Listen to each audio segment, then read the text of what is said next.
Okay, we're diving into some choppy diplomatic waters today with this India-Canada situation. You've sent over a whole stack of articles on this, and honestly, it's escalating faster than a Twitter war. What started with strong words has quickly become a full-blown diplomatic crisis, with both sides playing hardball.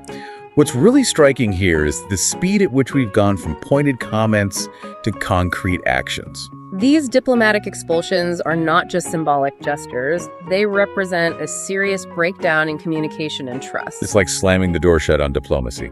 And to think, it all traces back to the death of Hardeep Singh Nijjar, a Canadian citizen India considered a terrorist. That's the earthquake and those initial tremors we felt when Trudeau hinted at India's involvement. Well, now Canada's flat out claiming they have credible, irrefutable evidence tying Indian agents to his assassination. And that's where things get even more complex. Instead of a typical evidence exchange, it's become a game of trust us, we have the proof from Canada, while India maintains they haven't seen a single shred to back up these claims. This he said, she said. Standoff isn't just a domestic dispute. It's playing out on the world stage with some potentially huge ramifications. And it's playing out with real people, too. We have to talk about these diplomatic expulsions. Both sides have shown some key players the door. We even have the names of the 6 Canadian diplomats India sent packing, which isn't typical in these situations, right? Exactly. Normally, you see countries trying to downplay these expulsions to avoid escalating the situation further. The fact that India's naming names Stuart Ross Wheeler, the acting High Commissioner, Patrick Hebert, the Deputy High Commissioner, Marie Catherine Jolie, Ian Ross David Trites, Adam James Chupka, and Paula Orwalla, all first secretaries, indicates a willingness to be very public with their displeasure. These aren't just random bureaucrats. They're the gears that keep embassies running, the facilitators of communication. So each expulsion isn't just a name on a list, it's another channel of communication shutdown. And India didn't stop there. They even publicly stated they have no faith in the Canadian government to keep their diplomats safe. That's a chilling statement, isn't it? It is. Not only is it a direct accusation, it's a clear signal to the international community that India believes Canada is failing in its duty to protect foreign diplomats, which is a cornerstone of diplomatic relations. This statement alone raises the stakes significantly. And as if expelling 6 wasn't enough, India also recalled their High Commissioner to Canada, Sanjay Kumar Verma. That's not just asking your ambassador to come home for a chat. It's basically saying, we're so angry you're sleeping on the couch tonight. Right. This is a very public and deliberate expression of displeasure. It's meant to send a message both to Canada and to the international community that India is prepared to take further action if they don't see a change in Canada's stance. So before we unpack all the players in this diplomatic drama, let's understand the man at the center, Hardeep Singh Nijjar.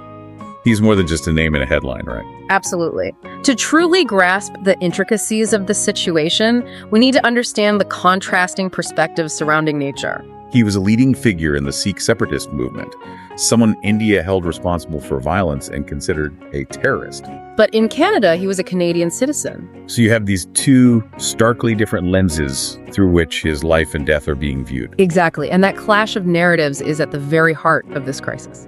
India viewed him as a dangerous extremist, while Canada saw him as a citizen deserving protection. It's this fundamental difference in perception that's fueling the fire. And that makes this evidence issue even thornier. Even if India doesn't have the kind of concrete proof admissible in a Canadian court, they might have their own intelligence or justifications for suspecting someone like Nijjar based on their own definition of what constitutes a terrorist threat. That's the key point here. Standards of evidence in international incidents differ drastically from domestic legal proceedings. What might be considered credible in one context might not hold water in another, leading to this impasse where each side feels misunderstood and accuses the other of acting in bad faith. It's a reminder that this isn't just about presenting facts.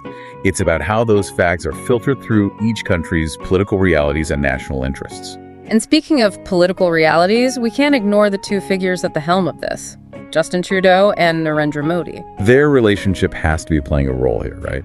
International relations are often as much about the personalities and relationships between leaders as they are about official policy. And the history between Trudeau and Modi is, shall we say, interesting. Remember Trudeau's 2018 trip to India?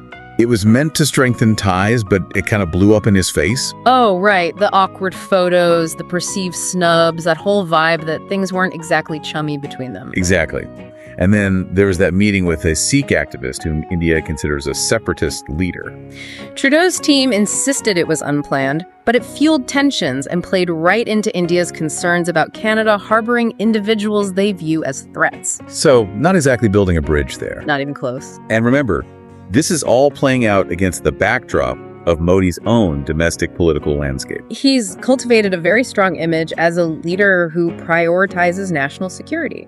Appearing soft on this issue, especially with accusations swirling about Trudeau's own vulnerability to foreign interference, is politically risky. It's almost like they're trapped in a game of chicken, each afraid to be seen as backing down. And then there's the whole vote bank politics accusation India threw at Trudeau. What's the deal with that? How does it fit into all of this? That's a loaded term. By using it, India is essentially arguing that Trudeau is making decisions based on appeasing a specific demographic within Canada, the large and politically influential Sikh diaspora, rather than acting on principle or evidence. It adds another layer of complexity, suggesting that Trudeau's actions might be driven by domestic political calculations, not just international diplomacy. So we've got this pressure cooker of a situation. The diplomatic relations on life support. And at the heart of it all. This clash of narratives about who Hardeep Singh Nijjar really was, it's a tangled web. But what really strikes me is how much history seems to be casting a shadow over everything. It's inescapable. This isn't just a recent flare-up. The Sikh separatist movement, with its roots in the Indian state of Punjab, has been a source of tension between India and Canada for decades. This history informs how both sides interpret the present, coloring their perceptions and fueling suspicions. Right. And the ghost at this particular banquet is the 1985 Air India bombing, which Canada linked to Sikh extremists. That event, with its tragic loss of life, left a deep wound, and many in India still view it as a failure of Canada to adequately address what they see as a security threat. Exactly. That event solidified a perception among some in India that Canada is, at best, indifferent to groups they view as dangerous, and, at worst, providing them safe haven. So when India accuses Trudeau's government of harboring extremists and being soft on terrorism, it's not just rhetoric, it's tapping into deeply held beliefs and historical grievances. Which creates this vicious cycle where every action, every statement just reinforces pre-existing anxieties and suspicions. So when India hints at taking further steps, it's hard not to feel a little uneasy. What could those steps actually look like? Well, beyond these diplomatic expulsions, things could escalate in a few key ways. One avenue is economic pressure. India could leverage its position as a major trading partner, hitting Canada where it hurts the pocketbook. We could see tariffs, delays in shipments, even a reevaluation of existing trade agreements. And that's not an empty threat. We're talking billions of dollars in annual trade between India and Canada. Both economies benefit, so any disruption would have a ripple effect, not just for these two countries, but potentially globally. Precisely. This isn't just about punishing Canada, it's about sending a message that there are real economic costs to these actions. And then there's the security dimension. This situation could easily lead to increased intelligence gathering, tighter security measures at borders and embassies, and a chilling effect on counterterrorism cooperation. It's like that old saying, when elephants fight, it's the grass that suffers. And in this case, the grass includes the large Indian diaspora in Canada, caught right in the middle of this diplomatic tug of war. It's a crucial point. This situation has the potential to exacerbate tensions within Canada's Indian community. Many will feel pressure to choose sides. And that can strain relationships, create divisions, and even lead to a rise in hate crimes or discrimination. Which reminds us that this isn't just some abstract geopolitical chess match. These diplomatic stats have real-world consequences for everyday people. Absolutely. And in this case, the human cost could be significant and long-lasting, further complicating any hope for a swift resolution. So we've unpacked the accusations, the expulsions, the historical baggage. It's a lot. But zooming out, what does this diplomatic crisis tell us about the state of global politics today? It feels like we're seeing more and more of these rifts between countries that are also deeply interconnected. It's a paradox of our times, isn't it? Globalization brings us closer, but it also magnifies our differences. This India-Canada standoff really underscores that navigating international relations in the 21st century is a tightrope walk. You have these economic partnerships, cultural exchanges, even shared security concerns. But they can coexist with deep-seated historical grievances and clashing national interests. And it's fascinating how much domestic politics seems to be driving the bus here. It makes you wonder if this kind of diplomatic brinkmanship is becoming more common because leaders are playing to their base, worried more about looking strong at home than finding common ground on the world stage. It's a dangerous game for sure. And it raises the question, how do we, as citizens, engage with these complex global issues without getting swept away by our own national narratives? How do we cultivate a more nuanced understanding of these situations and avoid retreating into those echo chambers where everyone just reinforces their existing biases? It's a challenge, no doubt. But it feels essential in a world where we're constantly bombarded with information and encouraged to pick a side. What I find particularly concerning is that at its core, diplomacy is about finding common ground even amidst conflict. But in this case, it feels like that process has broken down. There's a distinct lack of willingness to truly listen and understand the other side's perspective. It's like they're both talking, but no one's really listening. And that brings us to the million-dollar question: what happens next? Will this crisis blow over, or are we witnessing a deeper fracturing of the India-Canada relationship? Because right now, it feels like both sides have painted themselves into a corner and any move could backfire. Exactly. The stakes are incredibly high.